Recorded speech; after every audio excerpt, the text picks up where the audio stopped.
రాష్ట్ర రాజకీయాన్ని మారుస్తాను, అధికారంలో వాటా మాకే, సీట్లు మాకే అంటూ బీరాలు పలికిన జనసేనాని పరిస్థితి రాను రాను దిగజారిపోతోంది.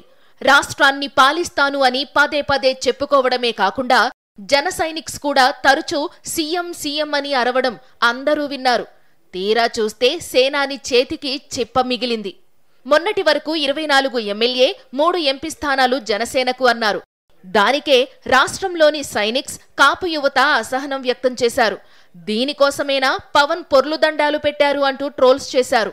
గాయత్రి మంత్రానికి 24 అక్షరాలు ఉంటాయి కాబట్టి మేము 24 తీసుకున్నామంటూ కవర్ చేసుకొచ్చిన పవన్ పరిస్థితి ఇప్పుడు ఇంకాస్త దిగజారింది. ఇప్పుడు మరో 3 ఎమ్మెల్యే సీట్లకు కోత కోసేసిన చంద్రబాబు పవన్ను 21 సీట్లకు కుదించారు. దాంతో బాబు ఒక ఎంపీ సీటును లాగేశారు. అంటే ఇప్పుడు 2 సీట్లే ఉన్నాయి. నాకు తిక్కుంది, దానికో లెక్కుంది అని చెప్పుకునే జనసేనాని ఇప్పుడు తన ఎమ్మెల్యే సీట్ల లెక్క తప్పుతున్నా గమనించుకోవడం లేదని క్యాడర్ ఆవేదన చెందుతోంది. ఈ 21 సీట్లైనా ఉంటాయా, మున్ముందు ఇంకా తగ్గిపోతాయా అనే సందేహాలు వస్తున్నాయి.